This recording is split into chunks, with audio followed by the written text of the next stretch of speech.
Welcome, my dear friends. It's great to see you. I'm Stephen Clements, a writer, a gamer, and an appreciator of big brain activities. On this channel, I perform dramatic story readings, I provide role-playing game and movie reviews, and I get to talk to interesting people. And in this episode, we're going to continue our dramatic reading of The Story of an Interesting Person, Call Me Tennessee by Jeff Klitzner. If you want a copy of this, it's available on Amazon in softcover and Kindle format.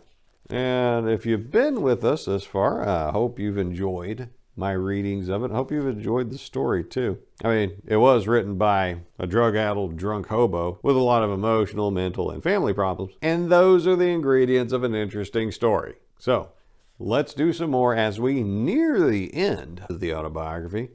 We're picking up in chapter 31, Packing Up. The time came for me to go down to Florida and pack up all my stuff and his stuff and drive it back. I opted to rent an SUV for the week and drive it down and back up. I wasn't looking forward to any of this, but it had to be done and nobody else would do it, so I manned up. On the way down, I got stuck in Birmingham traffic and stopped off at the Hooters for some wings. A couple of rounds later, while talking to some people, I decided while down in Florida I should check out the Keys. After drinking for a while, I got a second wind and kept going for quite a way. And when I had enough, I pulled into a cheap motel for the night. Early the next morning, I hit the road and made great time while listening to the satellite radio in the car. It was better than I thought it would be. I got into Florida and called my aunt to let her know when I'd be in. Got in a little earlier than expected, so I grabbed a coffee with a few members of the mafia and kicked back on the fact I'd only be around for a few more days. I went over to my aunt's and had dinner with her and her friends. I made plans to go to the beach the next day with one of her friend's granddaughters. I also got online and asked a girl I knew back in high school who lived in the area if she wanted to go down to the Keys for the day. Well, I was at Starbucks with the mafia early Saturday morning and she called up and said, "Okay, let's go to the Keys." All right, I figured it would be cool. In the meantime, I was headed to the beach with the granddaughter of my aunt's friend. No biggie. I was working on my tan, grabbed a bite to eat, left, went back home, stopped off at the dive bar to say hello to the old-timers and whatnot. All was well. Talking to some people, I decided to see if the girl from high school wanted to leave that night. Somehow I talked her into it and picked her up pretty late, I guess. She had a bottle of wine for the road.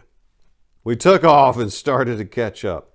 It turned out she was a lawyer, so I told her about some of my escapades and the LSAT score I picked up, trying not to brag, but it just happened that I mentioned that I did get into all the schools I applied to. She asked a question about Harvard, so I mentioned I got waitlisted and eventually got in, but chose to live a life of less stress. I would have probably enjoyed it, but had no real reason to go to law school. No desire. We kept talking. It was a fun ride, watching the lightning hit the water while driving down at night on the 2-lane bridge. It was a beautiful sight, if I do say so myself, a natural wonder. We got down to Key West around 3 or so and started looking for a room. I eventually found one. It was like $300, something ridiculously high. Eventually, we said to hell with it, and we took the room. The fat desk clerk was being an ass, so I figured it would be fun to mess with him. We did so, calling down every other minute for this or that, and finally he got really pissed. I loved it. I had done his job before, and never with the attitude. He deserved it. The next day started with some drinks, which led to walking around and drinking. It was a fun day, and as night came up again, she made me promise to get her back before the morning. I had to be responsible, but one thing led to another, and she rode off on some guy's bike while I mooned a whole crowd of people. Jeff's generous with the moonings. We made it back to the car, and then she said that she trusted me and felt safe with me. I was caught off guard. Why, I'm not sure, but I had a great time. On the drive back, we made good time, if I do say so myself. We pulled into her driveway, me driving, her sleeping. When I woke her up, she invited me to stay. Against my better judgment, I accepted. I was tired and a little tipsy, so what the hell, why not? It didn't take much for me to pass out. So I woke up the next day, and I was headed out to pack up my grandfather's stuff when she gave me a spare key to her place. I wasn't quite sure what that meant, and because I really didn't want to think about going back and dealing with my grandfather, I spent the rest of the day dwelling over why she gave me a key. After I was done brooding, I went back, packed up, and then hit the Starbucks, kicking it with the mafia. Trying to figure life out was just killing me. I decided to stick around for a couple extra days, but I'm not sure why. But I did. I spent the next few days with her and thought to myself, maybe this is what I want, the kind of life I should have, or something to that effect. I tried my hardest to make her think I was a jerk, but on the last day, I left her a rose and a note, expressing my deepest wishes and desires. I was rather drunk, but it still proved I was the most romantic man alive. The next day I took off and felt crappy. I spent half the drive debating with myself what to do. I wanted her. Bad. And she wasn't a drug-addled whore or a stripper or like my mom. I felt good with her. I tried apologizing to the girl, but kept putting my damn foot in my mouth. This is something I almost never do, but I got flustered. Oh well. Another one bites the dust. I got back and I was still unsure of everything. I talked to my friend Joe in Florida, and we were joking about a barbecue on the beach. It sounded good to me, so I got a flight and hotel package near the girl. I remember her telling me that when she moved into her apartment, she lost these fancy sandals. I recalled her kicking them out the window on the way back from the Keys, because I tend to remember everything. I called up my cousin, who was one of those fashionistas, and described them so she could help me find another pair. She told me about an outlet store that carried those, and I found one in Atlanta. I made some inquiries, and when some gay guy came on the phone, well, I admit it, I flirted with the dude to get him to ship them to Florida and get me a better price. I told him they were for me, and when he said that they were lady shoes and I needed to adjust the size, I laughed, called him silly, and told him I was only 5'4", but I had the heart of a lion and the stamina of a tiger. Just to be honest, I told my grandfather I'd spent too much money, but I'd find a way to pay him back. He mentioned he wanted to put me in his will, but one of my uncles objected, and then he told me he was just going to pay me every week. This only made me feel like shit, plain and simple. This brought money into the equation, and that was just wrong. Chapter 32, The Fall of Tennessee. I drove my friend's car to Little Rock and parked, all hopped up on Red Bull and coffee. Sitting around the airport, I couldn't figure out why I was doing this, other than to go to a barbecue on the beach with Joe and to stay away from dealing with my grandfather.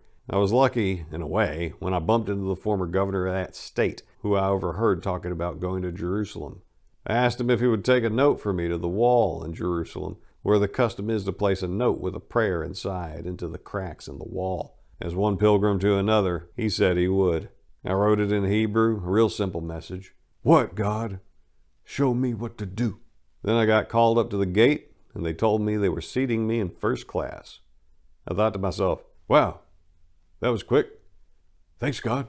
I'm really not sure if the governor delivered the message, but I like to think he did. Things on the trip were going swell. I landed, got picked up by my brother from another mother and a fellow fan of 3-6 Mafia before Hustle and Flow, Joe, and then we went to town. Walking through the Ritz, I decided to put on the Ritz and walk in like I owned the place. I even tossed in the limp to go with the pimp walk. We got upstairs, grabbed a cabana, and went to town. My aunt picked up the sandals and dropped them off for me. And I went to my room and waited for the girl to come into my lair and get her damn sandals. Me and the girl wound up going to dinner that night, the next night doing a wine tasting, and the following day watching movies all day. It was a great time. Me and Joe did some ribs, chicken, the works on the beach. I went for a swim, fully dressed, because, well, I do that type of thing when in the mood. After our fill of flesh, we took the party somewhere else and had some more fun. I was due to fly back the next day, so I did whatever needed to be done before then. A friend of my aunt's offered to fly me back if I wanted, so I could stay longer. I decided to think about it and talk to my grandfather and my uncle.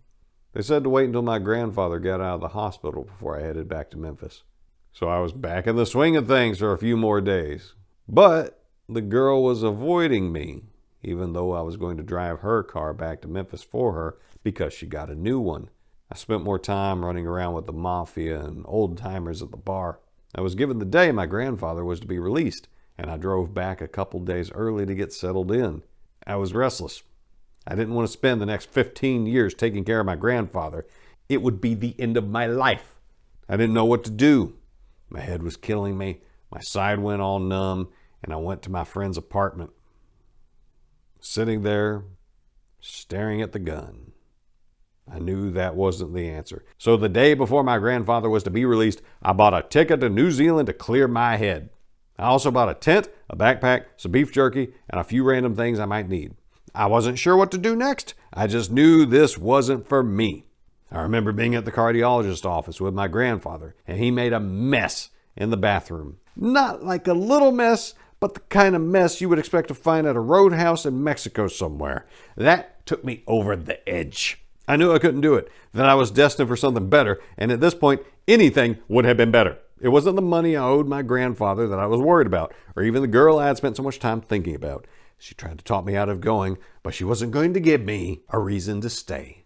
It was just the notion of ending up alone, battered, beaten, and having nothing but a lifetime of regret to accompany me in my years of a life to come, whatever time I had left. I felt like I deserved better, but I couldn't make it happen. The sense of entitlement might have been a little arrogant, I know. I wasn't really planning on coming back from this last adventure. I was kind of planning on dying there before the age of 30, like so many had predicted. Yeah, over the years, I had kind of not planned on living past 30. I just figured I'd be dead by then, so anything after or before was kind of like living on borrowed time. I wasn't really looking forward to anything, so much as just to the left and right, because, well, death never takes a swipe at you from the front or the back. He just kind of takes a swipe at you from the side, usually from your offhand. Since I don't have an offhand, I had to have my head on a swivel. I picked up a carton of cigarettes and a few lap dances on my last night in Memphis. The next day I was gone, Denver for a few hours, then LAX for another couple, and then Auckland. And that's where we'll call it for this session. So, again, highs and lows, highs in Florida with a beautiful woman and getting all romantic and in the feelings, and then crash out when obligation sets in, when he starts getting hemmed in. In the next episode, let me tell you, New Zealand. You got some stories coming out of there. So hopefully you enjoyed this reading, my dear friends. If you did, remember to like and subscribe. Share this around, and if this hit you in any kind of way, please drop your thoughts in the comments. I appreciate those. I like talking to y'all. And my dear friends, I appreciate you took this time and spent it with me and with Jeff's autobiography. You could have been doing anything else, but you hung out here. Thank you. And so that's what I got. And until next time, my dear friends, I wish you nothing but the best.